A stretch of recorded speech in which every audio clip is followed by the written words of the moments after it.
Hey, Matt, is it just you and me? Yep, it's just you and I so far. I just have it off so far while I'm home here. No worries. Oh, here comes one of the presenters.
Hey, Clary's on.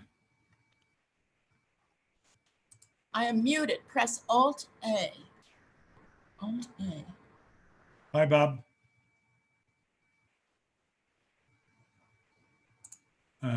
Try it again. I think you have to unmute yourself, Bob. Clary, you were fine until Am I good now? Clary, unmute. I think you muted yourself instead of unmuted yourself. What is it? Is it okay Yeah, you're now? good now. You're good now. Okay, good. Excellent. Thank you, Richard. Yes, I think it's my IT guy. Can you hear me Do now? other things too. Bob, yes, I have you. Great, thank you. I see Matt's with us. That's great. FYI, we are live streaming as we speak, so decorum. Thank you.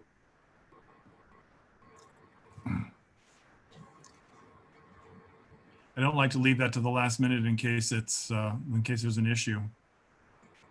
Hey, Ken, we're at the Great Lawn today. It's the Parks meeting, right? That's right. That's Oh, Ken good. with one of his great background pictures. Yes. I wish I could do something about my skin tone, but I think you have to put a little, like one of those Hallmark candles in front of you, you know. right.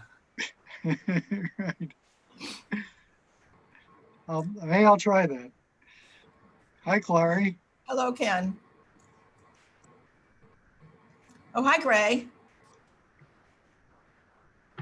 Hey guys. Hi, Greg. We're here because of you, Gray.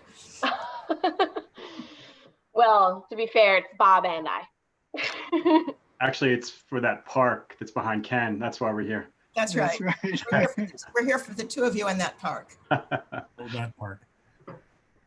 Thanks for meeting tonight, you guys. Yeah, we appreciate it. Sure. Pleasure.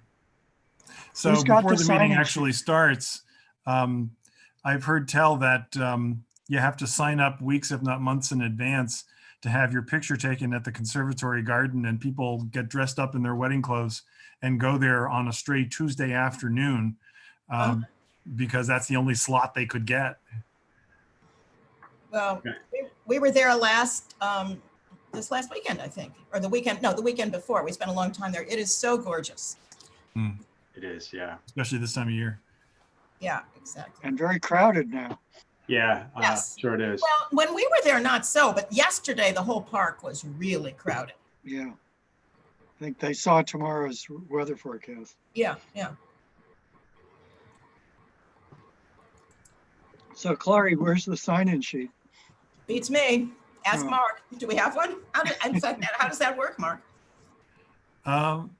Well, here's what I'm going to recommend. That as your committee members join, you ask them to put their names into chat. Just put down, you know, Clary Newell, committee member or committee co-chair.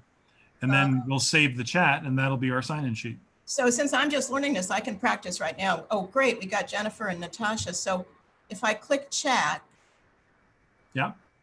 it hasn't done anything for me. Maybe it's opening.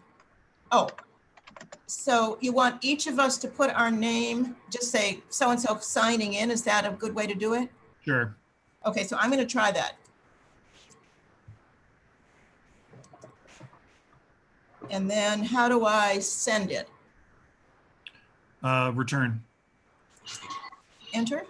Enter. Oh, okay. So I'm old everybody school. who's I on the call it a committee return. should please sign in the same way. Can you hear me? Great. Yes. I just put my name. Is that all right? That's fine. Okay.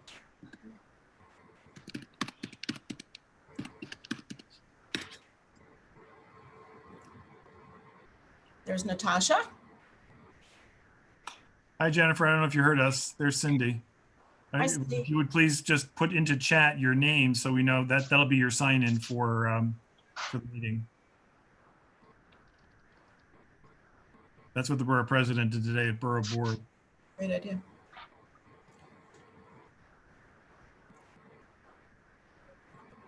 I'm not sure if Cindy heard us, and there's Susan. Okay. Hi, so Cindy and Elizabeth and Susan, if you would go to chat and then just put in your name, that'll be your way of signing into the meeting. Hi, everyone. It's Elizabeth, the co-chair on the call tonight. Elizabeth. So I've already made Clary co-host and now Elizabeth is co-host as well. So my function here is now completely ministerial. Great. Clary, it's great to see you. Hi, Elizabeth. And we are live streaming and live at this point. So, you know, whatever you want to start. But it's not bad, it's just, but the turkey sandwich are really good. We could please ask everyone to just mute their phones if they're not speaking as a speaker for this meeting. That would be great. Thank you very much. So I think we can call this meeting to order. It's Elizabeth and Clary from the Parks and Environment Committee, represented by, I think, a good group of our committee members. Really happy to see everyone virtually. And I guess we can get started. Yeah, I think we're missing on our committee, are we missing only Doug McGowan at this point? Because we have Natasha's. No worries, I've got Doug right here. Yep. Okay. He came in as an attendee, but I'm promoting him to panel. No, I see a different Doug Kleiman, but do we have McGowan as well? We do. He should be joining you momentarily. There he is. Great. Great. All right, Clary, over to you. Well, we hadn't really planned this, but I just wanted to do a couple of brief introductory things before we turn to our main event. And one of them is we had on our agenda in March, which meeting was canceled, a presentation on the proposed Broadway Mall sculpture installation that was to have gone in May. So that carried over on our agenda till this month. However, we learned the other day that the sculptures are being fabricated in Italy and they're not happening and the installation isn't happening. So that's not happening tonight. So we have only one scheduled presentation tonight, which is the things in Central Park. And then the other thing is, if we have time afterwards, we want to keep this meeting really lean, but we've invited Matt Genrich and, well, Caroline Greenleaf from Central Park and our two Riverside Park managers to join us tonight. I don't think they have yet, but if we have a little time, when we finish our Central Park thing, we can talk a little bit as a non-agenda item informally about what we're seeing going on in our parks right now as we're all trying to exercise out there, but we'll see who else joins us. So Elizabeth, are we? For 1 second, I'm sorry. Yeah. I learned something today that may be helpful to you, and that is that at least one person has already joined this as a phone call. And so I have learned that if you press *6 on your phone, you can unmute yourself. And if you press *9, you can raise your hand. And that's new for me. And that's how we can make sure that everybody participates on the same wavelength. Sorry, I'll go back to being the IT guy. Well, you're the everything guy. So Elizabeth, are we ready to start our main event here? We are definitely ready to start, and I'm here to support you, Clary, having done this Zoom and helped get this started for community boards across the city. Well, So I had a thanks, lesson everyone. yesterday from Mark, but I don't think it really stuck. So I'm going to rely on the two of you to It do should the- be good tonight. I think it's a good informational session, and hopefully Yeah. we can get this wrapped up in an hour or less. or maybe less. Yeah. Okay, so we have Gray Elam and Bob Rumsey from the both Summerton Central Park Conservancy, is that right? Who Right. are going to present. They have 4 projects in Central Park, 2 of which are more major and probably of more interest to us than the other 2. But they've sent slides to us in advance. Now, Mark, are you controlling the slides at this point? Sure. Tell me when you want to pull them up Okay, and I'll do so so. how do we then put Gray and Bob on in whatever way they want to do their presentation now? So they are unmuted, and as soon as they tell me to, I'll call up their slides and they can tell me when to page through. Oh, wait a minute, one other thing. Somebody needs to do minutes from tonight. How have you been handling that, Mark, with other committees that have been meeting on Zoom? The same way you do at any other meeting. Okay, I see somebody with a Central Park background looking very eager to do minutes. His name is Ken. Are you willing, Ken? Ken is conveniently muted. Oh, he's conveniently muted. Mark, can you confirm these meetings are being recorded, right? So we will have a recorded transcript of the meeting regardless, right? They are being recorded as a live stream recording, and then because of the way that we record them, it actually creates its own supposed transcript. It's automatically done. I can't vouch for its accuracy, but it is done. And then Correct. So that is one of the nice things about Zoom that I think we should rely on a little bit more, is that we are recording these meetings so we can.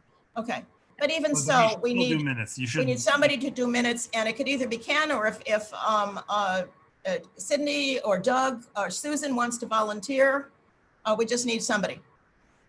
Volunteer? Hey, Doug, you've never done it, have you? Doug needs to be unmuted. He is unmuted on my end. He needs to unmute himself.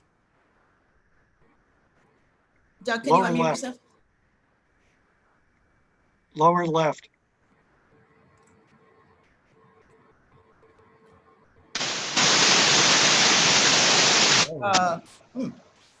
Doug?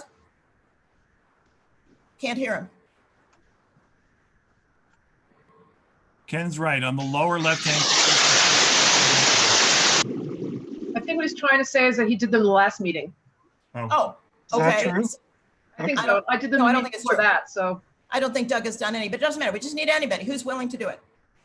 Okay, I'll do it. Okay, Ken. Ken's elected. Back to Gray and Bob for their presentation. So we're both ready when you'd like to start. I think Gray will do a little intro and then. Sure, okay. Great. So I'm actually going to talk a little bit before we pull up the slides, or that's fine too. You can bring them up. We'll just leave it on this introductory. Great. Okay. So hi, everyone. I'm Gray Elam. I'm a landscape architect and planner at the Conservancy, Central Park Conservancy. And I'm here tonight with Bob Rumsey, who is our studio director. We are, as Clary, as you mentioned, we're going to be really focusing this presentation around 2 projects, the Conservatory Garden and the Dairy Access Path. Just to give a little bit of context, the dairy is one of our most popular visitor centers and also a gift shop. When the park was first created, it was actually, there was really only one playground. It was Hexter Playground. There were no other playgrounds. And the dairy is where they would hand out fresh milk to kids. So a fun fact, it's obviously where the facility gets its name. And the access path is really the second phase of a larger body of work, which has already been approved and kind of gone through the public review process to restore the facility, the dairy facility itself. So this is just creating access, and it's the second phase to that project. Both of these projects, and Conservatory Garden, as you guys know, is one of our, it's the only formal garden in the park. And we will be diving a little bit into some of that history. We can talk more to it throughout the presentation. Both of these projects are going to be requiring minor design changes in order to bring back some of the original design elements, which actually in both cases is focused on historic paving patterns and improvements to accessibility. While we're here tonight, we also wanted to bring you guys up to speed about 2 other projects that we are moving forward on. They are the perimeter work from East 85th to 90th Street, and also Bentheim Playground, which is located at East 102nd Street. Both of those projects are primarily in kind.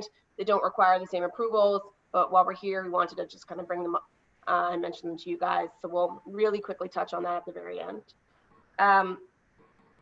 Before handing this over to Bob, I just want to, Mark, could we actually pull up the slide deck now? I want to look at that first image. I want to locate you guys or orient you on the map. Great. So just to get you oriented, Conservatory Garden is located just off of 5th Avenue between East 104th and 106th Street. And the dairy is located mid-park, just near 65th Street. Bentheim Playground is located, you can see it there, it's in a lighter dash circle. It's located just off East 100th Street. And the perimeter work is going to be going from, again, East 85th Street to 90th Street. Bob, I think he's going to kick it off by starting to talk about the Conservatory Garden. Oh, do I have, am I able to control the mouse here? I'm not sure. No, that's me. I'm sorry. Oh, and one quick thing, we are looking for resolutions on the Conservatory Garden and on the dairy access path. Okay.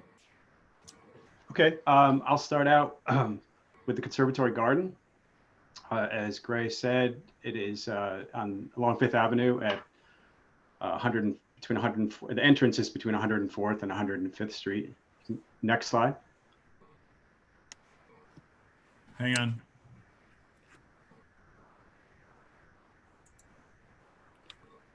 There it is. I'm afraid I'm gonna have to page through this way because it won't let me page the other way. Oh, that's okay. That's fine. Works for me.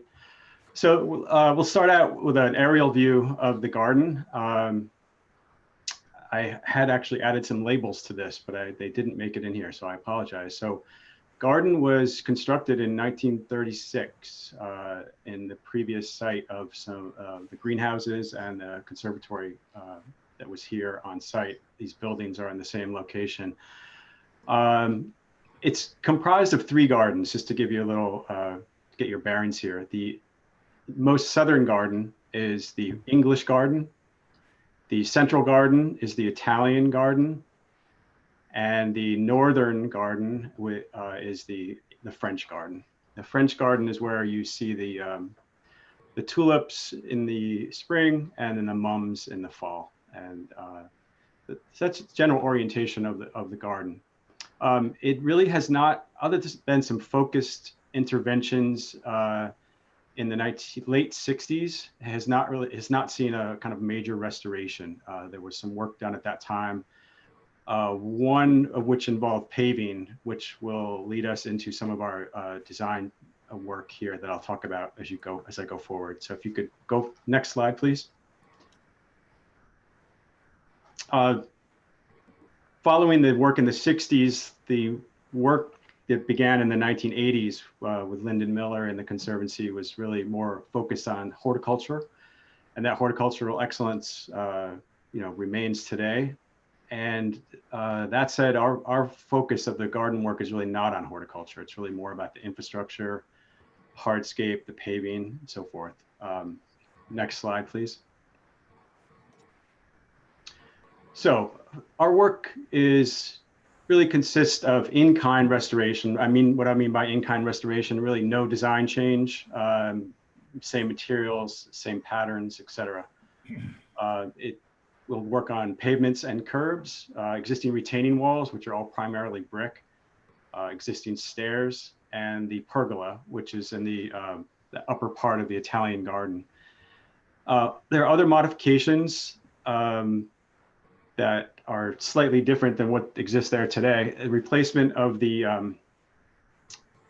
perimeter, I can't point, so I can't show you, but the perimeter path that surrounds the garden is currently concrete, And we're going to be taking that back to its original design of bluestone, and I'll show you those slides in a few minutes.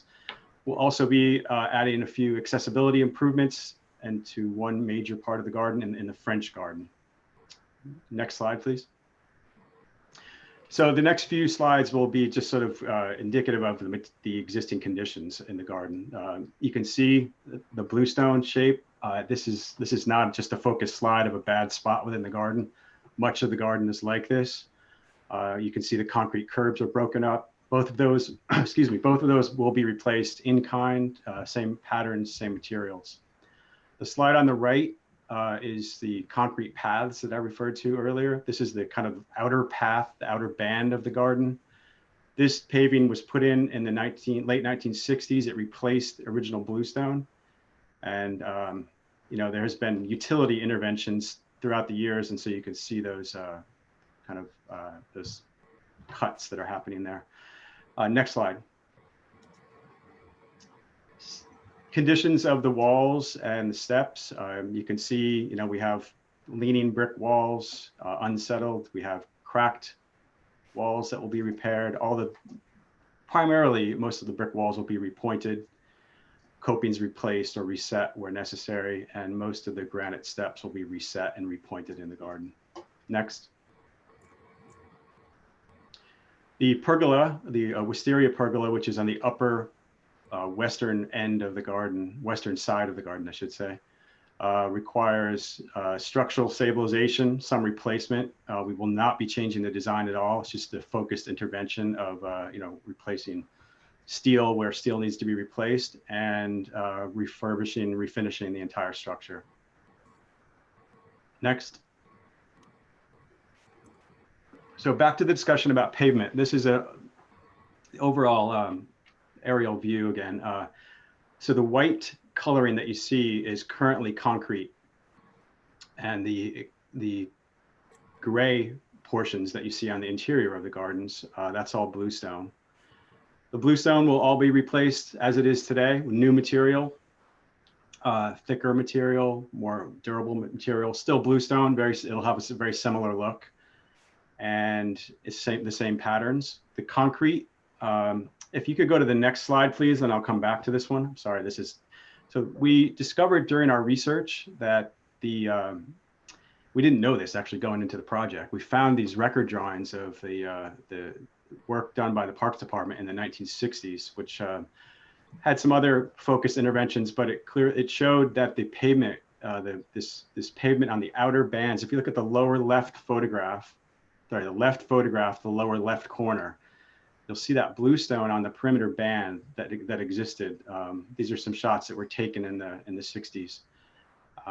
It was taken out and replaced with concrete. We're pretty sure it's because the bluestone was in bad shape. So our intent is to replace all of that and the existing patterns. So if you want to go back to the previous slide, everything in white will be replaced with bluestone. So you can go forward two slides. In the French garden, which is the northern garden, we're looking to create accessibility, universal accessibility into this garden. There are 4 locations in those black circles that are sets of stairs like you see on the left. And so the concept is our plan is to replace those stairs by extending the brick walls to create an accessible ramp. And if you go to the next section, I'll show you what I mean.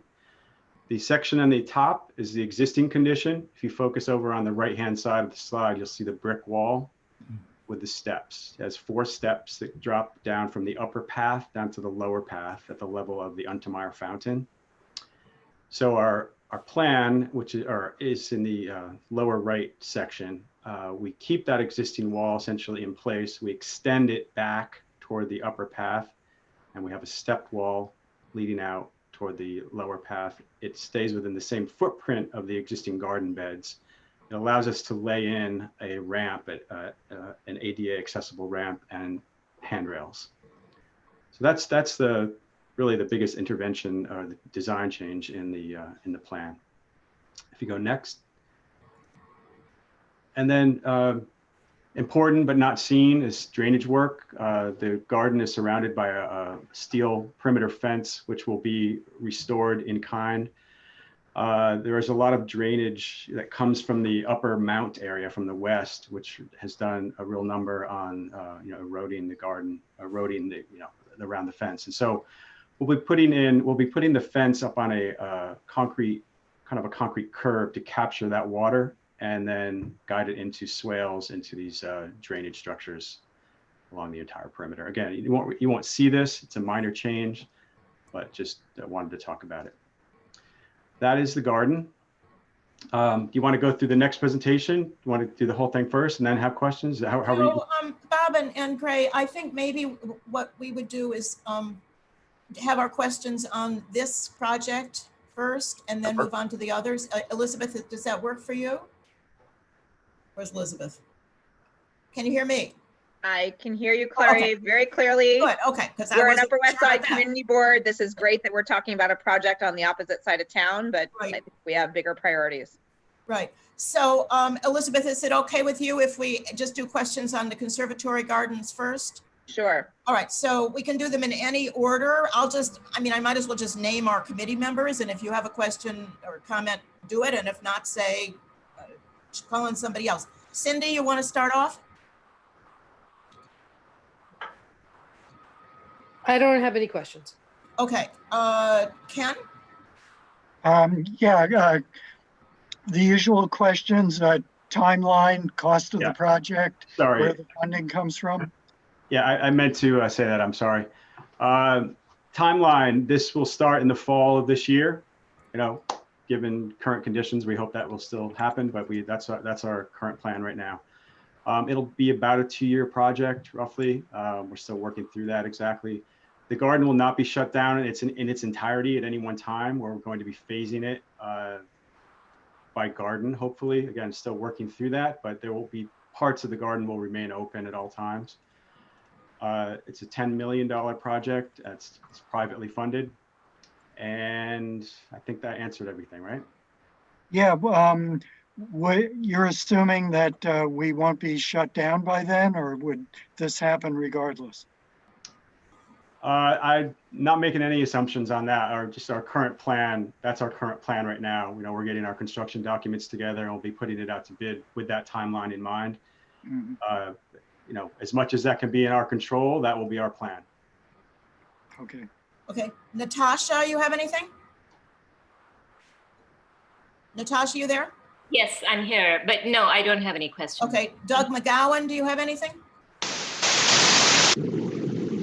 We have a problem with Doug's video. Doug, if you're having trouble with your sound, could I suggest that you put it in chat and then I'll read it for you? Okay, while Doug does that,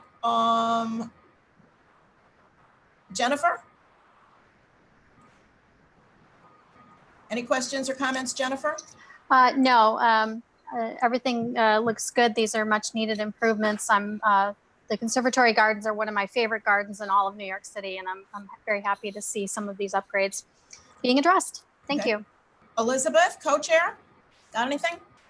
Yeah, again, we can talk about it offline or when we go to new business, but I do think this is really great and we should support it and do whatever we can. But again, I think our focus in Central Park should be on things that are in our part of the park on the Upper West Side. Thanks. The other Doug, got anything? Non-committee member Doug? Ken asked most of them, which was the timeline of the budget. I understand it's privately funded, I assume, through philanthropy, but I guess the question is, given the current state of affairs, has that funding been fully committed? Do you anticipate any budget issues given that we are in an emergent? No, this is a project that has been funded for some time and will remain. Okay, thank you. Okay, Mark, you have anything? No, but I'm reading Doug McGowan's chat. So if you will allow me, I'll read it verbatim. Please. Yeah, from Doug McGowan to all panelists, you mentioned the work done on the cement walks. How will that work be conducted on the bluestone walks after the bluestone is placed? I'm not understanding the question. I'm sorry. You mean construction phasing? Is it construction phasing? So Bob, how's it going to be phased so that we don't bring materials back out over the area that we just repaved?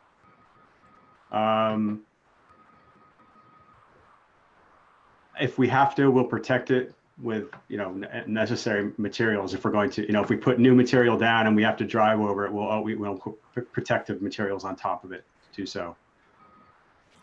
If that answers the question, I think. Susan, I'm sorry. I think I missed you in calling on committee members. So sorry. Got anything? Yeah, that's okay. I had wanted to ask about the timing, which Ken got to, and the funding, which is impressive for that kind of work. It seems really reasonable. But Bob and Gray, I have to say, my husband and I did an 11-mile walk yesterday in Central Park. And Elizabeth, with all due respect, although I live at 71st and Broadway, we've been up to the Mere, we've been at the Lock, we've been all over the place. So I would contend that this is not simply, a garden that's over there. It is spectacular. If you haven't been, please go before the daffodils go. I've never seen grape hyacinths that are not purple before.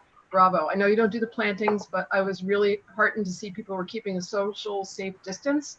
And the animals are not doing that. The tulips are not doing that. They're all clustered together, but it's providing real respite, right? At a time when you really need it. And the workers are out there and they're great too. They're all seem to be protected in gear that's appropriate.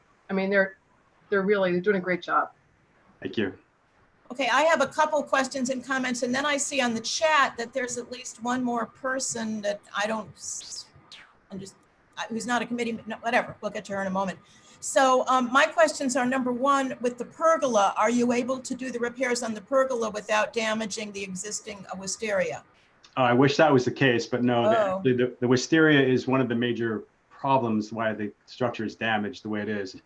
I could actually show you photos where it's actually twisted the steel apart and created problems. So while we're not going to get rid of it, we are going to have to cut it back significantly to do the work. It will regrow back, and it will grow back fast, I assure you. But it is something we're going to have to remove, given just the nature of the work. My next question is, did you say that its garden was created in the 1937 or something like that? 36, 37. 37. Yep. So was this a Robert Moses project? It was, yeah. Wow, one of his better pieces of his legacy. It was, yeah. Gilmore Clark was the landscape architect, and his wife, Betty Sprout, did the planting design. So it's got quite a history, yeah. Yeah. So my final thing is really a comment and not a question, and that is I really agree with Susan, and sorry, Elizabeth, somewhat disagree with you. We've, over the years, we've looked at any major project in Central Park, and that includes, the Lasker Pool and Rink, which are arguably not at all in our, immediate neighborhood either, and other projects as well. And there's some smaller ones, or sometimes we don't have time, but I think we always welcome you, and many of us, most of us, all of us are interested in these particularly historic, beautiful projects. So don't be discouraged. We'll see you again. Susan? One other side note, just want to mention in a really mundane manner, the bathrooms at this garden are really spectacular. We have had the occasion to check, the comfort stations. The comfort stations at Heckscher and at the Conservatory Gardens get the thumbs up for the nicest ones in the park. But another question in terms of accessibility, I don't know how you describe it, but we were at a wedding last year in July when it was 3,000 degrees outside. Up on the balcony, it looks over which garden?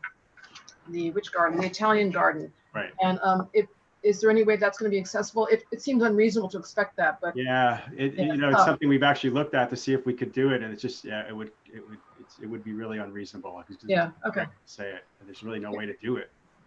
Fair enough. Just thought I'd lob it in there, but that's another lovely part of the garden. It is. It's beautiful. Well, I'll also put in a plug for the comfort stations. We used them last week. It was great that they were open, because so many of them in Central Park are not open now, either because they're run by concessionaires whose restaurants are closed, or they're seasonal ones of the Parks Department, which normally would be open from April 1st, but I think are not. So it was very good to see these open. Susan? One other thing to mention was yesterday I'm sorry to report that as we left the garden, a cyclist rode right past me into the garden, right past a sign that said no bikes in the conservatory garden. So if anybody wants to see it, I have some footage of that. It's not happy, but I believe it. Yeah. We do our best, but so I see on the chat from, I don't know who she is, but Julia King Reeves, to all panelists, says, why will it be a 2-year project? Why can't the conservatory garden be closed for a short period of time to complete construction faster? It's just the amount of work that's required. Things that I didn't mention in my presentation, because they're really not seen, are drainage infrastructure, which is one of the major things that we'll be doing in the garden. I should have mentioned it, I apologize, but the original drainage is really in disrepair. It requires that's going to take a significant amount of time to redo. There's electricity and lighting. The lighting will remain the same, but we have to do all new electric. There's irrigation, so it's a substantial project, and it's not out of line with any of our other timeframes. Elizabeth is clapping for something, or was a moment ago. Do we We're have any? clapping because it's the 7 p.m. 7 clap o'clock. for folks who are. Oh. You can hear it. Oh, yes, right. And maybe we take 30 seconds just to thank our workers. Okay, should we? I mean, yeah, sure. Yes. Here's some outside. Yeah. Do that sometimes. And look, guys, I wasn't trying to be a Debbie Downer on the East Side projects. I just I am very focused on the West Side, so I wasn't. Of course, trying. yeah, and we great pay project and fully worthy of support. Extra special attention to those that are used most heavily, I think, by our own community. Yeah, and so, it's like amazing tonight to hear these people. Oh, I think that's Doug McGowan again trying to come in. Maybe funny noises. No, I don't know what it was.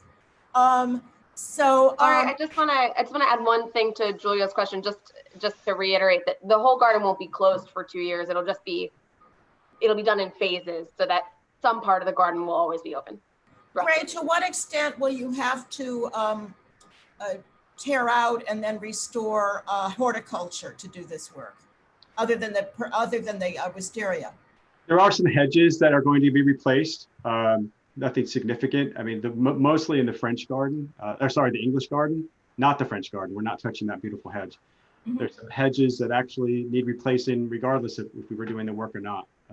They've been there a long time. That's really it. Mm-hmm. Yeah, this project is really focused on the hardscape and infrastructure, not on horticulture. We can see that. So it seems to me we might as well just discuss right now having a resolution on the conservatory garden, because I think we would do 2 separate ones from this and the dairy. So I guess to move this along, I'll propose a resolution approving this work, and I will even volunteer to write the resolution. Is there any further comment or question or anything in connection or anything in particular? I haven't heard anything that is a proviso or a criticism or a strong suggestion of anything that's not there already. So I think it would be a pretty straightforward, simple resolution. Anything further, or should we all, I think we can even put our hands up. Does that work? Ken, I don't see yours, but I see Doug's, I see Natasha, I see Elizabeth. This is now committee members. Cindy, she raised her hand, okay. Ken, so we have, how many committee members do we have tonight? 1, 2, 3, 4, 5, 6, 7, 8. It looks like it's going to be 8 to 0 to 0 to 0. And the non-committee board members would be Mark and Doug Kleiman. Are we getting, Mark's not on my screen right now. A meeting's being recorded so we can catch all of it. Yeah, but, Mark, you're voting yes, Mark? Okay, so we have non-committee board members, looks like 8 to 0 to 0 to 0. 2. And what is your next step? Is it PDC, LPC, on the way to PDC? What's your next step on this and when? So because we had originally wanted to come to community boards in April, and obviously everyone's schedules have been thrown off, we have submitted to LPC, but we just submitted it to them. We haven't gone to it. We haven't been reviewed by them yet. And we will be submitting to PDC on the 24th, so by the end of this week. So we're kind of doing things at the same time. So do you need our resolution? I mean, I probably will just write it tomorrow anyway. but I don't know what, Mark, I don't know what the mechanics are of between I send it to Penny normally or whoever is the chair, and then what happens after that in terms of getting it to the, in this case, the applicant, the conservancy. So first of all, I know you just took the vote, but did we poll our attendees who are non-committee board members or no, I mean, non-committee members to, I didn't see any hands raised, so I think Yes, we're it was okay. you and Doug Kleiman. I think that's it. No, I mean, the audience in effect. If this were a live meeting, these would be the people in the audience. The only So- person who's, I mean, she's You not read on my my question. screen. The only So- person I'm aware of is Julia King Reeves, and she's not on my screen. Right, and I think that the attendees know, but I'm saying this now in case they need to be reminded, is that if they do have a question or a comment, they can raise their hands by clicking on participants, and then in the corner of the participant box, they can click on raise hand, and that's how Clary will know to call on you. I don't see anybody doing that, so I think you're okay with the vote. And then the answer to the question you actually asked me was, yes, you do the usual thing. You draft it, you circulate it to whomever you circulate it to, and then when you think it's ready to go, you send it to Penny, and she will put it on the agenda for the next meeting. Okay, maybe what I'll do, because this will be so straightforward and because the time is short, I'll circulate it to Elizabeth, co-chair, as I always would, but maybe simultaneously to Penny, because I don't think there's going to be much to argue about in this one, I hope. If that works for you, Elizabeth. Otherwise, we'll. That's great. No, that sounds good. Okay. So Gray and Clary, I had a question sure. of Bob and Gray. Was this $10 million earmarked for this project, or was this your choice to spend it on this? No, this is specifically for this project. Okay. I see in the chat that we have really an unrelated question from Julia King Reeves. Thank you so much. Is de Blasio's Central Park COVID graveyard plan completely off the table? No public parks will be used as cemeteries. I mean, I think right. So Clary, this is like part of what I think has come up just in the COVID era of issues that I think we need to be addressing on this committee, and either addressing because they're not issues, and my understanding, and please, any committee members, tell me if I'm missing anything, that the graveyard issue is limited to Harts Island now. And that it was one of our local city council members who had raised and stoked up some controversy about it perhaps being in other parks here in the neighborhood. My understanding is that that is not correct. And so I think we just follow the news and follow the science, and we can relay back to constituents as we hear things. But our understanding is that there is no plan to do anything in our neighborhood related to these graveyards, other than what you're seeing in the news about Harts Island, which is terrible and sad, and every death is tragic. But that's where this is happening now. I think that's right. And that was really clarified at least 2 weeks ago, I think. So we apparently, the last thing I see in chat is Doug is still trying to get in on his audio and it's not working. I don't know whether Elizabeth or Mark can help him with that, but then after that, we'll move on to our next set of slides. Anyway, Elizabeth and Mark, if you can further help Doug on his audio thing, fine. I think he's good. I think he's all good. He's looking a little, okay. He'll chat with us if he has. Hey, great, Doug. Next thing we have is, let's go back to the slides and see the next project. We'll put Gray and Bob back on the podium. Mark. Give me a second. Okay.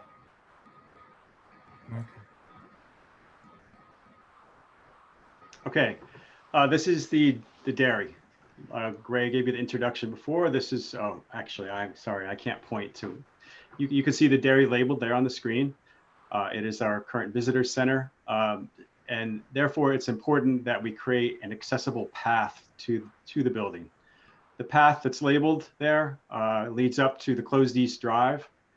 That will be, it's not accessible now. It's very close, but it's not quite there. So we're actually going to be laying in a ramp along the side of it on the north side of it.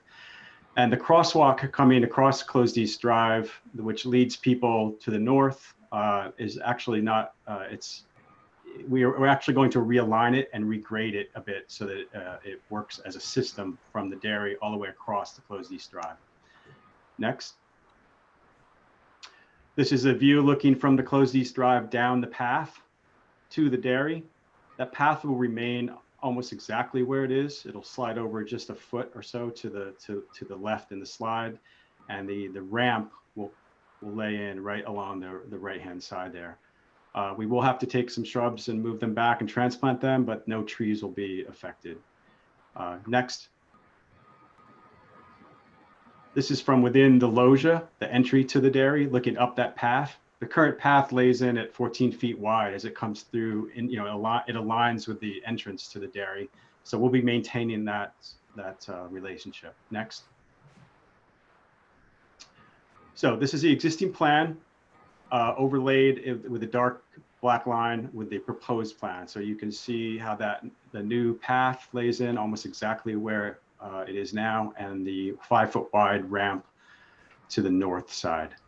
The crosswalk will be realigned as shown. If you go to the next slide, you'll see the proposed plan. This is the proposed plan. New crosswalk coming through the Closed East Drive down the ramp and path. Next. This is a section cut through the path and the ramp. As I said before, we're keeping the path the same width. There'll be a cut granite stone curb that separates the path from the ramp, as they will have a slightly different profile, and we need that as a kind of a mediator between the two. Next, I'm sorry, the ramp will have handrails on both sides. Next. The other thing that Gray mentioned earlier was a change in the paving pattern. So historically, we know from this verbiage that's highlighted on the lower left here in the slide from the annual report of 1870, that the original paving here was brick. It was taken out sometime, and in its current stage, it's asphalt hex pavers. The current banding that you see is bluestone. That will be replaced. We actually have to do a little bit of regrading here. And so we'll be using that opportunity to take this out. If you go to the next slide, please. We'll be replacing in kind those the bluestone bands, excuse me, and we'll be using brick pavers and a herringbone pattern in the panels. And that's the last slide for this presentation. And Gray and Bob, this one also needs a resolution from us. Is this the second one that you want a Correct. resolution on? Correct. Okay, so let me anticipate Ken's questions and ask the same questions of timing, closure, where's the money coming from, how much money? This project is also privately funded. It's it's set. It will, there's no jeopardy there. The project had actually been put out to bid, and we received bids right before all of this went down. So our intent was to start this work right away. So as soon as we get back to it, we'll start this project. So, and it'll be about a year-long project, probably not quite actually. I mean, I'm referring to the landscape piece is part of the larger building piece. The work is together. So the building piece is the primary focus that will take the most time. This part that we're presenting here tonight will happen at the end of that, toward the end of that project. The landscape piece is about a $1 million project, and that's it. I think I've covered everything. Well, Bob, can you remind us about the building piece? I don't remember seeing that piece. Ray, you could speak to that? Sure. Yeah. So this is really the phase 2 of a larger project. The main project is the restoration of the dairy facility. That has already gone through public review and was set to start quite soon. This landscape intervention is in service of making the facility accessible from the Closed East Drive. Okay, I mean, I don't remember seeing that one. It's okay, but maybe other committee members do, or maybe somehow we never saw it. But Anyway, what's the most efficient way now to do committee and then non-committee questions other than the chat? Most people's pictures are on my screen, and I suppose we could see if it works for people to just physically raise their hands if they have a question. There is a raise hand function. Okay. There's a raise hand function which you don't have to use. You can do the visual raise hands on this screen, but when you go to attendees, that you can't see them, so you'll have to ask them to raise their hands virtually. That's going to need some help, but I see that Ken's got a hand up, so that's an easy one to start with. Okay. Just following up on Clary's question about the building component, I'm really curious why we didn't hear about it before it had already gone through public review. Or did we hear about it and I blanked out too? I honestly cannot say, and I will have to get back to you on that because I know that it did go through public review. It is, I can say that it's an in-kind restoration of what is there.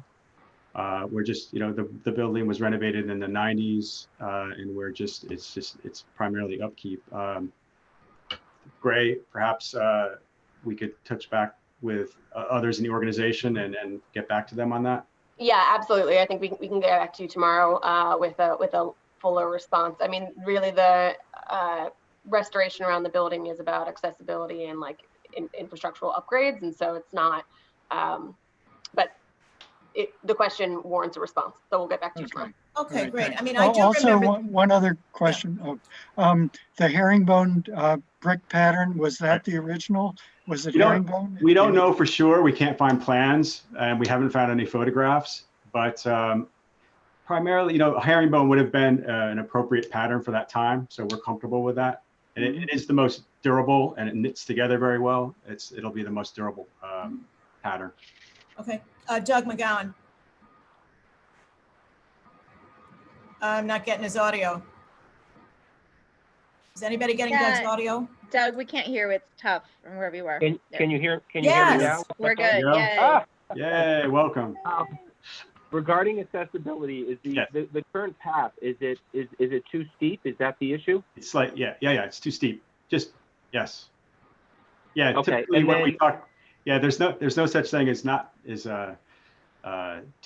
steep enough, but yeah, it's just slightly too steep for the accessibility standards.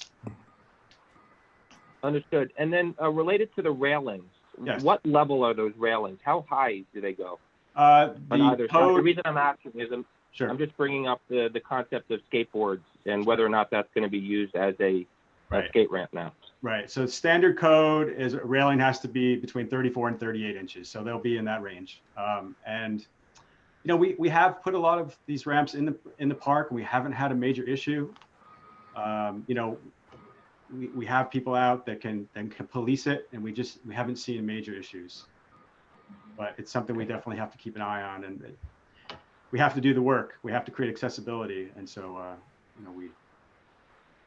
Okay. Any other hands up for committee members? Susan Schwartz. On this one, I'd say if you're at the dairy, take the time to go down to the South Pond because the great egret is there a lot of the time. And also this morning we saw, I think, a black-crowned heron or something. So take the time, wander around. Daniel Atha, I hope you're in the meeting. I've turned into a bird watcher. Somebody help me. I don't know if Daniel is with us. And he is. Yeah. So whatever happened to I mean, this is totally off topic, but whatever happened to the duck? Did he ever come back? He's gone. The mandarin duck is gone. But there are many, many other native species that are properly supposed to be in the park that are lovely. Yep. Okay, any other committee members and then non-committee board members who has a question or a comment? Jennifer Nitsky, it looked like you were about to raise your hand, but no. Mark, Doug, Natasha, Elizabeth, who am I missing? Anybody? I just have one, and that is just for my edification, what you call the closed East Drive. Yes. Is that what is sometimes, I thought, called the dead road? No, they're two different things. The closed East Drive is what comes in off of 59th Street down by Doris Friedman Plaza, and it goes all the way up and it turns into the drive. Right. So it's on the backside of the zoo, basically. Oh yeah. Okay. I just didn't know the name of that. That makes sense. Yeah. The dead road is on the opposite side of the drive. Yeah. Right. No, that makes sense on the map. Okay. Is there anybody else? I'm looking at the Mark. At the chat. I don't see anything new on the chat. How do we know if anybody else wants? Sorry, first, may I ask a question and then I'll help you with Yeah, that? oh, I didn't know you had one, of course. Thank you. I noticed that the path, the handicap accessible path is 5 feet wide. Is that correct? Correct. That strikes me as being wide enough for one person to go in one direction at a time, but not to cross each other. And it's kind of a long path. Was there any consideration given to making it wide enough for people to pass each other? So we get that question all the time. It's a great question. And believe it or not, are you familiar with the ramp that we put in up at the Arsenal? Absolutely. Yeah. That's a 5 foot wide ramp, and you do see strollers and wheelchairs passing each other on that. I think the difference here in this situation, which is unique, is that you have a path and a ramp adjacent to each other, and most people are going to use the path because it's essentially almost ADA compliant, but not quite. So we would have liked to have gone wider, but I think, because it's adjacent to an existing path, we would have ended up with a very wide situation. Plus, we have trees that are kind of on the north side that are limiting how far we can push it. So we definitely thought about that. And just 5 feet is it's not arbitrary. It is a standard travel way for an ADA accessible a ramp. It's kind of the minimum width. Yeah, no, we're familiar with that from our preservation committee. The reason I mention it is that it is kind of a long traverse, especially if you're going uphill. So waiting for the guy coming uphill to go down. Yeah, we haven't experienced that with the 5 foot wide. We really haven't. We've done them at some of our playgrounds, and people can pass. Okay. And we also, I think, support a general principle that the less you turn anything into hardscape in Central Park, the other things being equal, the better that is. No, it's a very valid question, but okay. And is there, how do I know, Mark, whether you want to go anybody to else public has comment? Yeah, I think we go to public comment now. How do we do that? All right. So basically, Clary is inviting the attendees to comment. To comment, please click on participants and then use the raise hand function to let us know, and then we'll unmute you and make sure that you can be heard. Yeah, So I'm happy to help with that too as a co-chair. Sorry, I'm sorry. Excuse me. Of course. Everybody. Is there any raised hand? I don't see any just yet. Oh, here's one. Yeah. So Mr. Atha. I don't see it. I've got it. Okay. I'm allowing to talk Daniel Atha. Hi, everybody. Great to see your faces. I guess you can't see mine, but it's good to see you. And I'm glad you're back to work on the community board meeting after a month delay. Great presentations on the redevelopment, these two beautiful sites. I just would encourage you to use native plants in the landscaping when you put those back. The shrubbery especially. Encourage maybe viburnums or something that could also feed the birds for the bird lovers in the park. And Daniel, I think you spoke at our meeting about the Daniel Sapelin playground, right? About the rat, sort of trying to keep rat-proof playgrounds at 70th Street, right? Right, the Liriope and what was it? Virginia? No, the English ivy and other plants, non-native plants that attract rats, and using native alternatives to those like sedges that for some reason the rats don't like, which we've discovered at Verdi Square to our great delight. Now more than ever, I think that's an important consideration. So thank you so much. Thanks, Daniel. Okay. Thank you. Do we have anybody else? For some reason, Mark, that's just not showing on my screen, but you're seeing what you need to. So do we have anybody else I'm looking from at the community? participants list and I don't see any other hands raised. So maybe last call for attendees to raise your hand. I Okay. see And Julia King Rivas, forgive my pronunciation, allowing to talk. Go ahead. The plan sounds great. It's very efficient and very well thought out. Thank you so much. Thank you. okay, thank you. And our very patient Matt Genrich has been with us all evening, who manages all the parks in our district other than Central and Riverside. Matt, anything you want to say about these? No, I think they're all well thought out and I think pretty straightforward. Okay, so again, to move this along, I'll propose a resolution. And the one thing I guess I failed to mention on the conservatory garden one, but I would include just a clause in that one and this one, saying something good about the making them accessible, the accessibility aspect of both these projects. So let's take it, unless there's any further discussion, let's take a vote. I think we can see everybody on the screen. If you raise your hands, committee members. 1, 2, 3, 4, 5. Caputo, yes. 6. Cindy, I don't see. Yeah, she's raising her hand.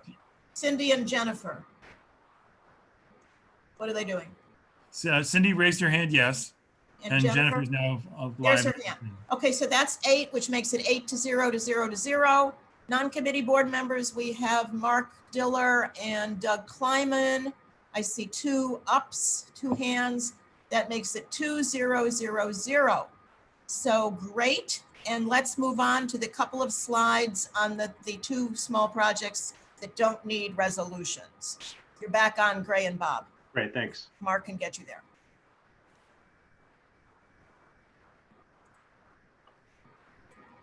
Okay, I'll keep this very brief. This is just really informational more than anything, since we're here in front of you.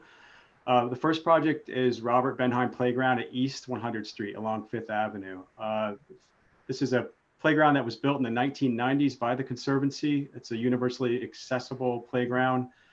The primary focus of our work is replacing the piece of play equipment that you see in the background with the green and the orange roof. It was an accessible piece of play equipment in the 90s. It has a ramp on both ends that allow users to, disabled users to get on either end and experience the entire piece. Standards have changed. There are some pieces of it that no longer meet the requirements. We looked at trying to just fix those. It wouldn't work. We actually are forced to replace the entire structure. We'll be replacing it essentially in kind, very similar footprint, similar material, kind of post and platform piece of equipment, minus the roofs that you see there. We will not have those. While we're doing the work, we're going to take the opportunity to replace the safety surface in the same color, replace the asphalt paving that surrounds in the central circle that you see there around the sandbox and the piece of the water feature. That's the orange piece of equipment there next to the comfort station. And then the swings in the lower bay closest to us will remain the same. Like we've done in all of the other work that we've done in our playgrounds, we're going to take the opportunity to lower the existing fence. We'll recreate it essentially in the same design with a post and picket. We'll lower it from 6 feet. It's a little over 6 feet down to 4'6". And that is this project. Pretty straightforward. Okay, so Bob, I'll again ask Ken's questions. Timing, closing or not closing, budget, and do you have the money? Sure. You always Yeah. have the money. Yeah, we have the money. It's $1 million. The plan is to get this out to bid this summer, and the work will start late summer, fall. Again, all based on that schedule that we discussed. Probably at the most a 6-month project. In general, our Parks Department or did Conservancy have any projects that were under construction when the general construction ban went into effect? And have you been impacted on ongoing construction? We have. All the construction has stopped in the park. We had the band shell that was under construction. Yes. And then we had some other minor kind of repair work that was happening, but that was the major thing. And the work that was going to start on the dairy was imminent, and that's been put on hold for a while. That's primarily it. Well, but construction has stopped. We can't go forward. Yeah, my husband and I on one of our recent walks in Central Park noticed the band shell sign and that. And sorry to put you on the spot, and it may be that I'm brain dead on this, but I don't remember seeing the band shell project presented to us either. Does anybody on the committee remember seeing that one? So, the band shell, yes. We did? Okay. I might have missed a meeting or just forgotten. So, so then you've got one more, right? Yeah, one more. Next, you can go Okay, to the next so that slide. one. Unless there are any other questions on this one, on Bentheim. Any questions on Bentheim? Will the age ranges of the playground equipment be the same when it's replaced? Well, it's a 2 to 5 year old playground. That'll stay the same. Will it be funded by the city or privately? This is privately funded. Okay, anything else on Bentheim, or we move on to the last one? Let's go to the last slide. Oh, Clary, I think you have a raised hand from Ira Gershenhorn. Oh, Ira, I didn't realize, okay, you're seeing things that I somehow am not seeing, Mark. So yes, Ira. Didn't see them. They're just. Yeah, I had a Q&A question. I posted it there. But anyway, I was just curious, what happens to the obsoleted play structure? It's a good question. We've actually had an inquiry from Parks if they might be able to use some of the pieces from it. So that'll be a consideration that we'll Thank you. Yeah. And welcome, Ira. So let's go to the last slide. Okay, give me Last project. One more second. And all right, very quickly. This is a continuation. This project is on East 85th to 90th along 5th Avenue. And it's simply a continuation of the perimeter work that we've been doing so far. If you live on the west side, you know the work that we did between 86th and 90th. The slide, the picture photograph here is taken between 60 and 64th, which we did a few years ago. And essentially the work is, again, in-kind replacement of paving along the perimeter between the perimeter wall and the street curb. It's the central path down the middle, which is hex pavers with a flush concrete curb on both sides. Both sides of that central walk is granite block. On the right side in this photograph is a bus stop. The current bus stops along 5th Avenue were originally granite block and have been replaced with hex pavers to create accessibility over the years. So these projects bring back the granite block in a thermalized version, a smooth surface version, not smooth, but rough, but smooth enough to be accessible, let's put it that way, to create accessibility at the bus stops.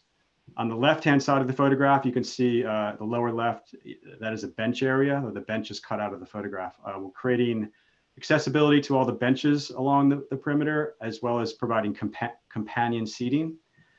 And then all of this salvage block that remains will be reset in kind. So it's just a restoration of the existing conditions, really.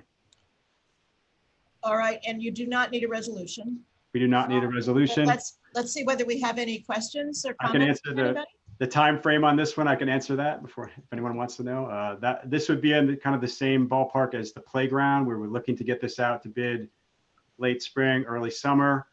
This is about a 9 to 12 month project, and it's about $3 million. How many blocks is this again? 5 blocks, and we would phase it 1 block per phase, so we're not shutting down the entire strip. Yeah, because we're always trying to get a handle on the cost of sidewalk renovation in Riverside, for instance. And so, but this is then it works out to about $600,000 per block. Is that right? Yeah, it's pretty much what we've been spending on these, the few. Right. So, Clary, could I just ask Bob, with the changes to our city right now with the crisis, how you're seeing, have you done any estimates or do you have any data on how things might change about usage of the subway, of the buses along 5th Avenue based on this? I can't speak to that. I mean, I think that's all preliminary for us to understand. I'm sorry, I can't speak to that. So you're asking, I guess we're not voting on this tonight, but it is a pretty big issue right now because from everything we're reading, transport usage is down 90% in the city right now. Right. It's not just a transportation-based project. I mean, this is about pedestrians more than anything, actually. And where we have bus stops, which, for example, on the 5 blocks of this project, there's about the equivalent of 1 block long. There's two or three bus stops along within this 5 blocks, and it equates to about 75% of 1 block. Is there any data on the number of people who walk there or use it, and who may or may not use it, given whether or not people may leave town? We don't have that data, sorry. Okay. We have data on users for the park, but on the perimeters, we've never focused on that specifically. But okay, thanks. It's really more of a, I'll just speak to that a little bit. It's actually a safety issue because some of this paving, if you've seen it, is buckled. There's tree roots, so it's about restoring and creating safety more than anything. And while we're doing it, we're creating accessibility while we have the opportunity. Sure, no, I agree. Just wanted to ask about the data. Oh, it's a fair question. I wish I had all those answers. Okay, anything else? Ken? Which specific blocks are you talking about? So from East 85th up to 90th Street at the Engineers Gate. Okay, and the granite blocks are only at the bus stops? So everything is granite now along both sides of the central path, with the exception of the hex block pavers at the bus stops. So we'll be replacing the smooth granite block is at the bus stops. That's what you see on the right-hand side.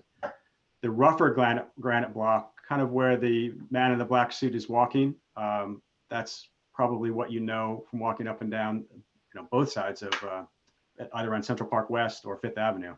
It's that rough granite block that is really that was put in the 30s. Actually, some of it before the 30s.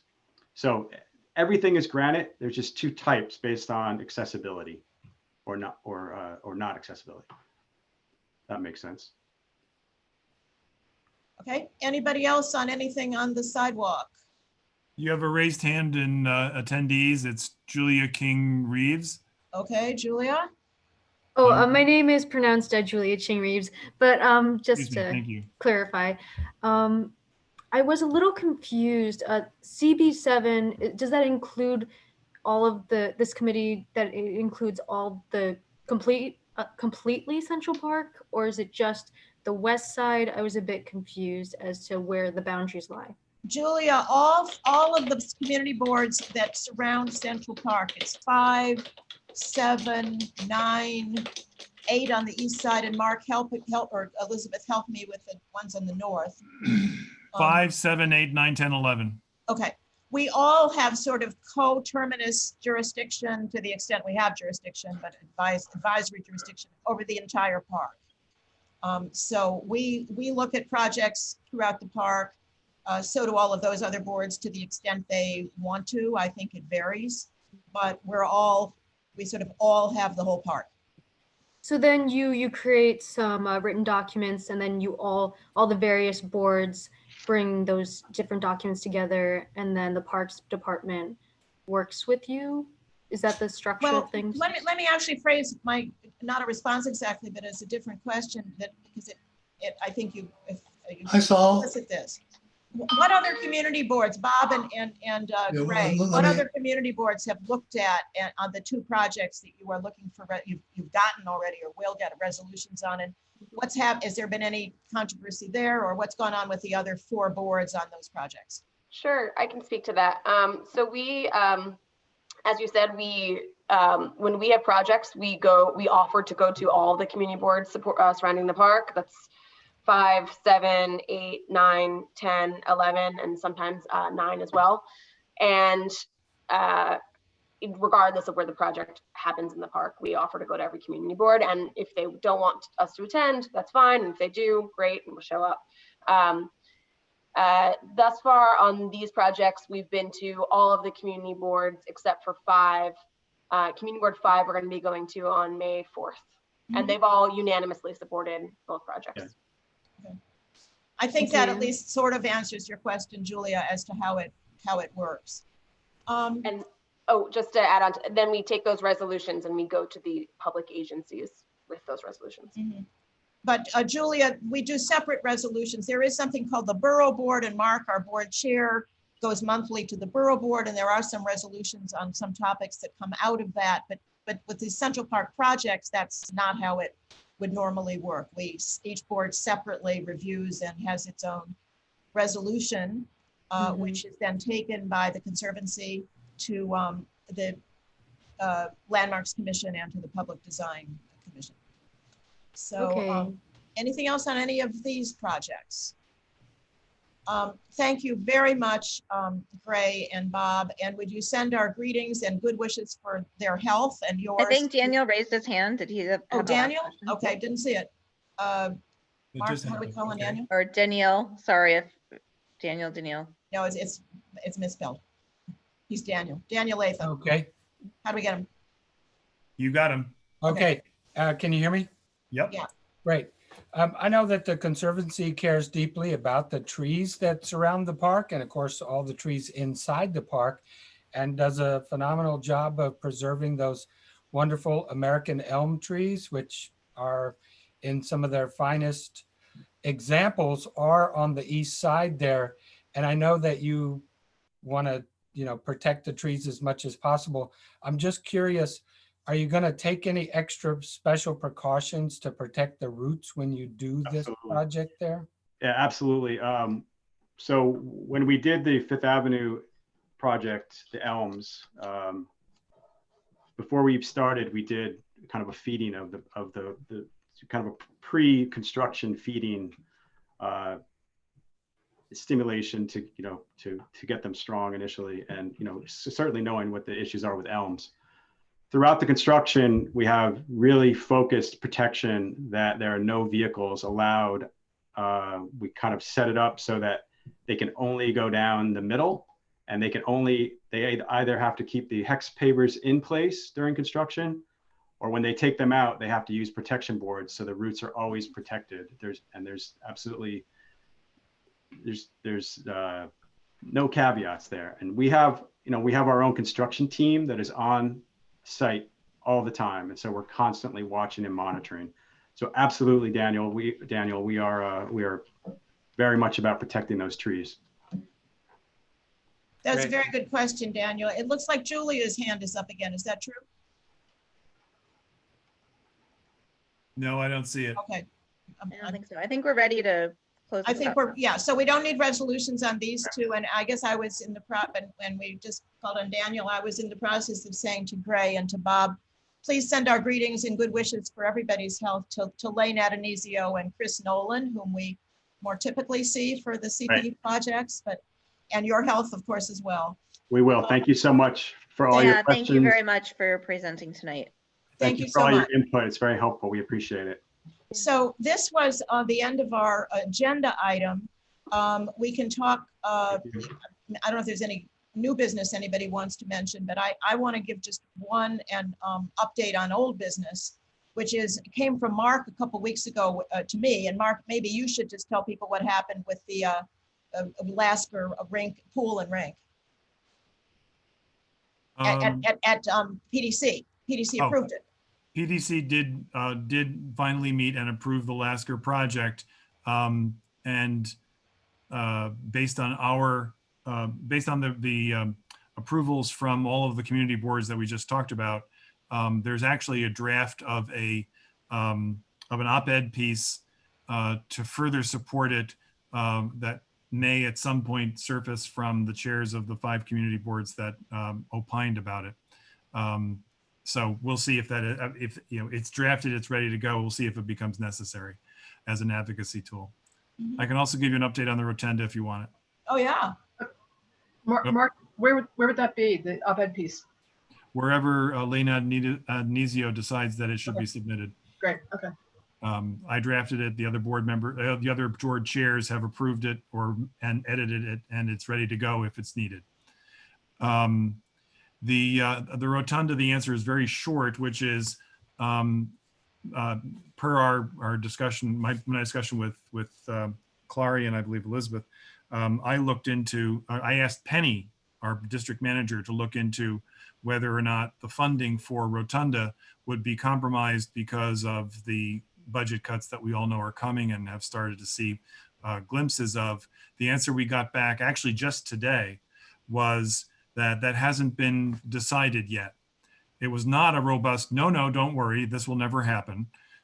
So I sort of think that is telegraphing to us that there will be some sort of budget cut but we don't know how much yet, as opposed to that this is a sacrosanct project that will not, and remember, this is all city funds on the Rotunda side, not talking about the marina right now, where there's FEMA money involved. So, so if the mayor proposes further budget cuts, I believe they're talking about $2 billion today.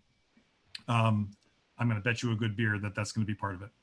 Yeah, I mean, I got the impression from what I've seen that they were mostly talking about expense, services and expense budget, but it was not clear. Mark, is it your impression that that 2 billion sliced off the budget before it even goes anywhere includes capital money as well?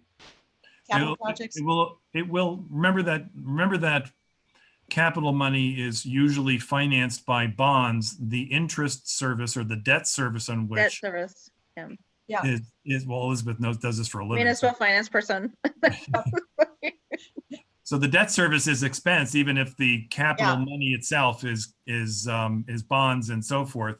So they may be rationalizing the amount of debt they want to carry forward as an expense matter, and that would in turn inform how much they're going to actually go to the market and borrow. Mark, did you learn, or did Penny learn and convey to you anything about whether they actually had gotten their bids and entered into a contract, or were about to, or where they were when the coronavirus pretty much put a halt to everything? I'm sorry to say that I've given you all the information I have right now. Okay. I'll follow up with Penny some more on this, but it was, literally at 5:45 when I was logging into this meeting, and I was grateful that Penny got back to me.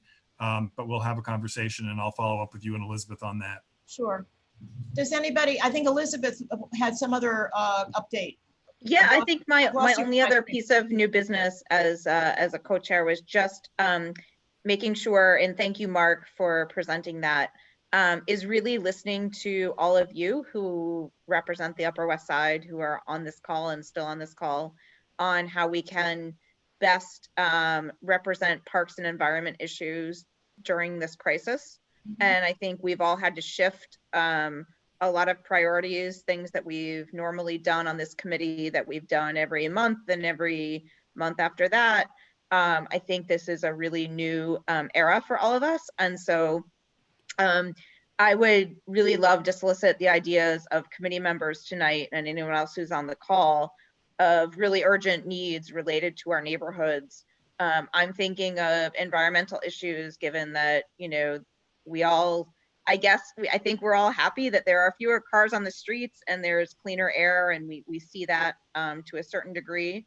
But there are other environmental issues in addition to just parks issues that I think are going to be front and center, that our neighborhood can take the lead on, and the Upper West Side can take a lead on.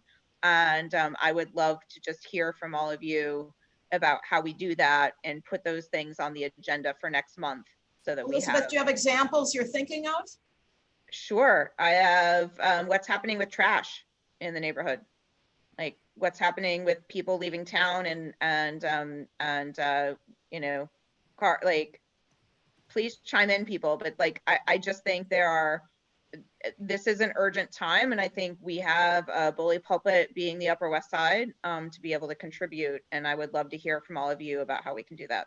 I agree. So Elizabeth, to that point, in the building I live in, a number of about 50 of the 50% of the co-op shareholders left during this crisis, and many of them left before they cleaned out their refrigerators or their trash cans. So as an example, for my building, someone like myself has volunteered to move into, for anyone who would allow me to enter, to go into the different apartments to literally clean the apartments, because these are neighbors or have left now for going on their second month.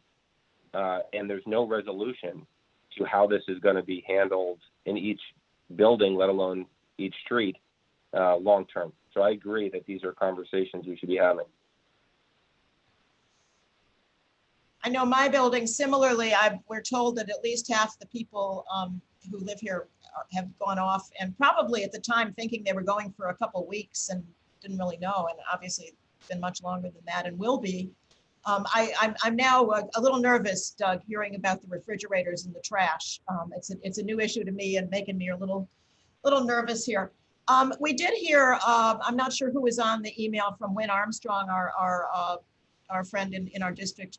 I know I was on it. I think Mark was. I'm not sure who else. Ken, I think she had the wrong email address for you, so it didn't get there. Inquiring about composting or organic waste disposal, where the city has suspended it. The green markets have suspended their compost collection. And Wynn was inquiring whether anybody who she included on her email had any ideas. And I said, I don't, but does anybody know anything different? I looked into Definitely it. been suspended. I know the city has, yeah. Yeah. And the green markets have, yeah.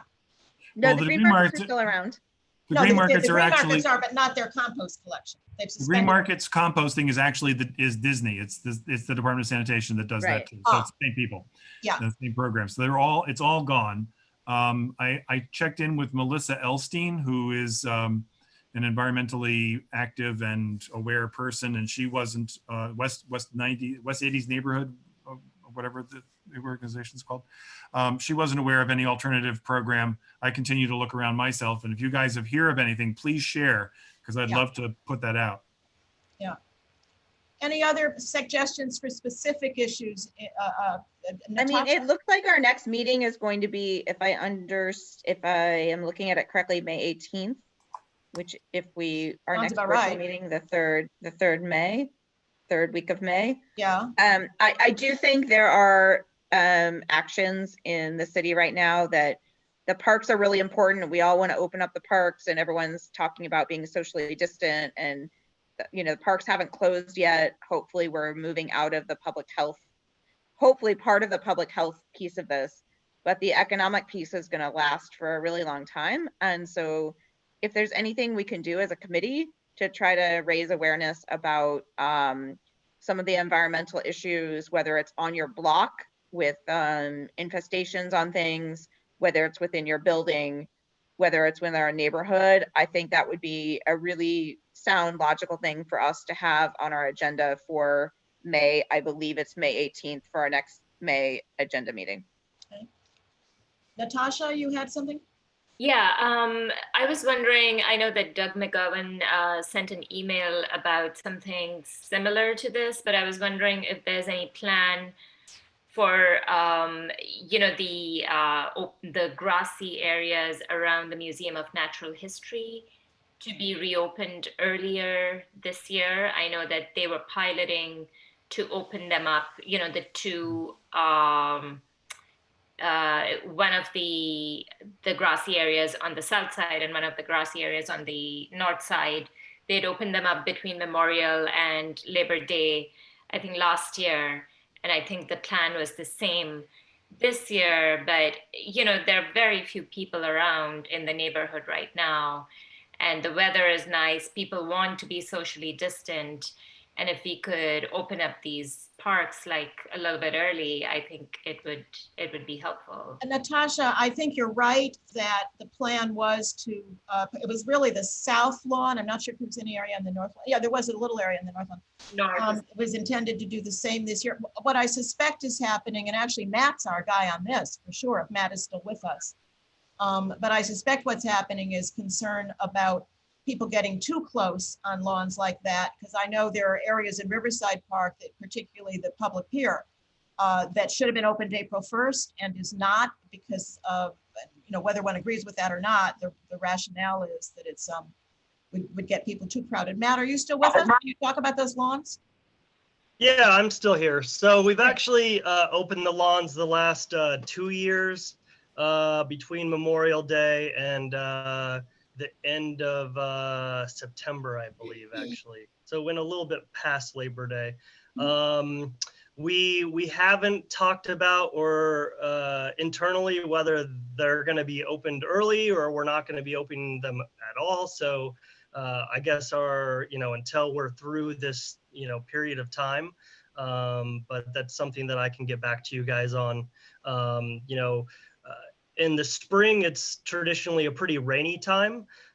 So we close those lawns if they're wet, or we need to be on there for maintenance or anything like that. So you know, one reason why they're not open until Memorial Day is because of all the spring rain that you get. So, and that can be, if you get a lot of people on a lawn, that actually can damage the lawn over time because it increases compaction.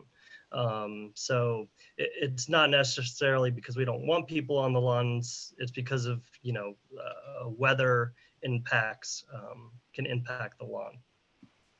Okay, thank you. Anybody else with anything? Doug Kleiman. This is very, very broad stroked observation. I know there's a lot of discussion about opening up streets for pedestrians. And I am concerned about social distancing, as we all should be, of course. And I just wonder if in the park on green areas, if there's some creative ways that would be temporary to give people visual guidelines of what 6 feet is. You know, you can see in front of Zabar's and Fairway, they have markings on the street. You know, and I was just sort of jotting down ways that you could even mark lawns with that would be nothing permanent. It could be as simple as chalk. It could be balloons. It could be bollards. It could be the paint that's used during the New York City Marathon that eventually washes away. These are obviously different applications for whether it be a street or a green area. But I hate to say it, but I think a lot of people don't have good visual and spatial orientation, or if they do, they forget. So I'm just thinking this is a long-term kind of thing, but just visual guidelines to understand spacing. That's Susan? a great point. I think Susan had a. Yeah, Susan's hand is up. Yeah, once again, I've been all over the park like a crazy person. The reservoir, which is an area of great concern because it gets rather crowded, they have these wonderful signs up that say 6 feet apart. It's actually 6 feet, it's red, and they're from time to time. So they really show like, okay, folks, spread it out. But I think your point's well taken that I've seen in the parks in Central Park, at least, you know, people playing Frisbee and congregating. Whenever I see a group where they're standing literally 6 to 8 feet apart, I walk over and say something. But I think there are ways you can do that creatively. It could be balloons. It could be chalk. It could be a bollard. I just think we have to constantly be reminded of it. It's going to get more urgent as the weather gets warmer and more people go outside. Yeah, I'd love us to be able to take advantage of the parks safely, and whether they be streets or even the sidewalk. It's amazing how many people are not observing. Today there was something I saw. I didn't focus on it. One of the publications I was reading saying 6 feet is actually a little more distance than many people perceive it to be. But either, I can't remember now if it was yesterday or the day before. It was yesterday. It was that beautiful day. Richard and I were in Central Park for quite a long time, and I think the last thing most of us would want is to have the Parks Department decide to close our Central Park and Riverside Park because of lack of social distancing. But it is getting, I don't even want to start complaining about people who are not doing it, because I don't want to focus on them oops, we got to close these parks. But it was pretty bad yesterday. You know, it was Sunday, it was a beautiful day. It was the first, the park was beautiful. But it's like the law right now. It's like what the governor has said we need to do. Oh no, it is indeed. And the number of people who, I don't know about you guys, but like who I've seen who have gone into the park, taking baby moon pictures and driving in from wherever and, doing whatever. Like, I just think there needs to be a little bit more enforcement and anything that our committee can do maybe to, I don't know, maybe I'm being like overly. My sense of all of this coronavirus specific stuff is that there's so much noise going on, and it's really all pretty much top down, and that anything we were involved briefly in trying to do something about the basketball courts, and before we could do anything, the word came out on high, and gradually things closed. I don't think we, as in my own view, that there's a lot of upside in our sort of spending our time as CB7 trying to agitate for anything in particular about closing or opening anything, because it's really top down, I think, and it changes every day. but Central Park is increasingly a concern. I mean, yesterday we Right, found right. I think about 60% of people were wearing masks yesterday and about 40 weren't. Riverside was much better. To our observation yesterday, Riverside was about 90% masks, but even in Riverside, you really have to do a dance to keep your distance and can't always succeed. But as I say, I don't want to have us come across as a voice that the parks are too crowded, because I don't want to be behind a risk that they'll get closed. No, but I'm sorry and I see other hands up, so I'm sorry, I didn't mean to take any more time. But the point is, to prevent them from being closed is to get ahead of it, and in some sort of benign way that's non-permanent. We don't want to.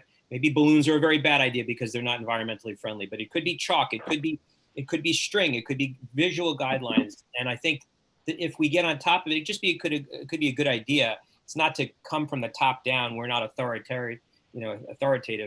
But if we come up with some good ideas, then maybe that'll prevent these parks from being closed down. We intentionally don't have social distancing in parks on our agenda tonight. And in fact, maybe they were being smart and not joining us tonight, but our two Riverside folks are not with us tonight, nor is our Central Park, nor is Caroline from Central Park. Matt, thank you for being with us. You've got this by far the smallest park, but an important one. But if we're still all under these restrictions by next month, we could certainly think about putting something on the agenda if we think that would be useful. And meanwhile, just see what happens every day. I think it would be, Ken? and just monitor the situation day by day. Yeah, Matt, and then Ken. So in parks, we do have some social distancing signage. I think they're primarily using it in the larger park. I think Susan had mentioned it, that you had seen it already, but they basically have a giant red arrow that's 6 feet long that can be posted up. So I would, recommend if you are seeing areas where there is social distancing, do call 311, because the city is looking at that those calls to help do enforcement to keep those areas at bay, so we can keep our areas open. So use 311 so that way our PEP officers and NYPD officers and other parks ambassadors that are going out and educating people will know where they need to be to tell people to have social distancing, because we can't be everywhere all at once to tell people they need to give a little more space. Ken, you had something?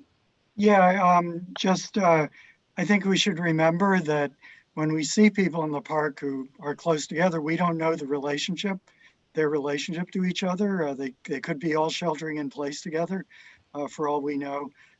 So, you got to keep that in mind. Also, there was a visualization in the Times, I think yesterday, showing that actually 6 feet, if somebody's coughing or sneezing, is not going to do it.